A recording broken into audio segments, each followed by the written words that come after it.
Hey everyone, this is Chris with the Roundtable of Wraith. With the upcoming release of Everfest, everyone is eagerly anticipating heading to the festival to see what it has to offer. We have seen preview cards displaying our favorite heroes kicking their feet up and enjoying the excesses of the Everfest carnival. Instead of fighting amongst each other, they have set aside their differences and have come together to celebrate, to cooperate, to unite, and to connect. Are these cards more evidence of the imminent arrival of a cooperative flesh and blood experience? A cooperative team effort in a format known as Player versus Environment, or PvE for short. I can't even tell you how important I think this is. Recently in an interview with Fabled Hunters, James White in a lightning round was asked, is PvE happening? And he said, I can confirm that PvE is happening later, or something to the effect of that. So PvE is confirmed, and we kind of already, I've been saying this for months, we kind of already knew this. They did a little play test of PvE way back. I think it was like the second calling in Auckland or something like that. Anyway, way back, like a year ago, they did a test run of this like PvE format. They just said, hey, we just want to test it out with some people who, know and love the game. They tested it out. And it was just like a sponge thing, right, where you were just attacking a sponge. And it was just like it was a very early on thing in the Flesh and Blood PvE world. And it got some hype, and then they haven't really talked about it at all. So what does PvE mean? I get this question a lot in the comment section. PvE means player versus environment. Essentially, instead of a competitive game, you are either working together to fight a boss.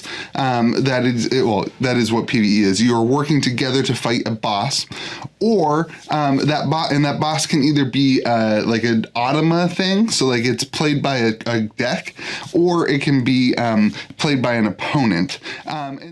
With the head of Legend Story Studios, James White, confirming PvE will be produced for Flesh and Blood, Everfest could be the perfect venue for a cooperative player versus environment scenario to be debuted.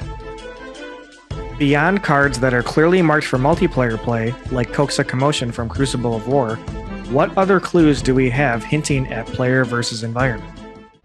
In the fourth set, Monarch, the pre-constructed Blitz starter decks each came with a brand new card type called a Mentor. Previously, never seen in Flesh and Blood before Monarch, the Mentors are cards representing characters that, for better or for worse, influenced our young heroes to fulfill their destinies and reach their ultimate potential.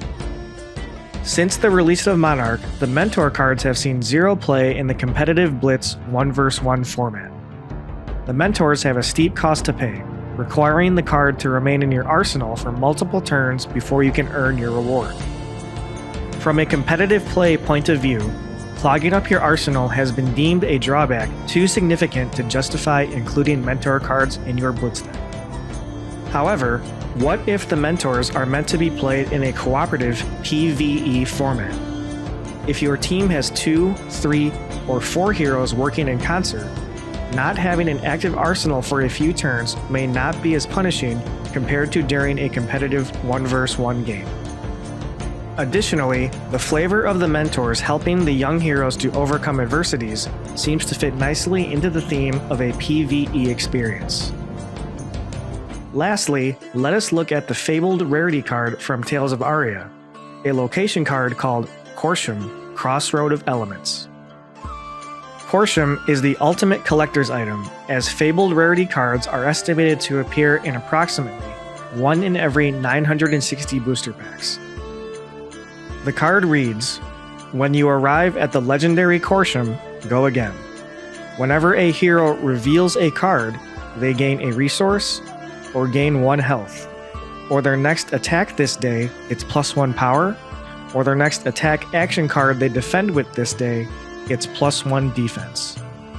At sunset each day, depart Corsham if no hero has gained a resource, a health, a power, or a defense. Could the day and sunset mechanic be another clue of how cooperative PvE will work?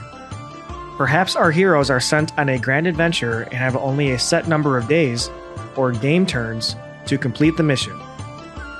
If this is the case, Corsham is the ultimate refuge for a traveling band of heroes seeking respite from the dangers of Wraith. Will Everfest be a celebration of all things multiplayer by introducing a cooperative PvE scenario? With preview season starting on January 24th, we will have to wait and see what surprises Legend Story Studios ringmaster James White has for us at the festival. Special thanks to Louie from KitchenTableTCG for agreeing to be included in this video. This has been Chris with the Roundtable of Wraith. Thanks for watching.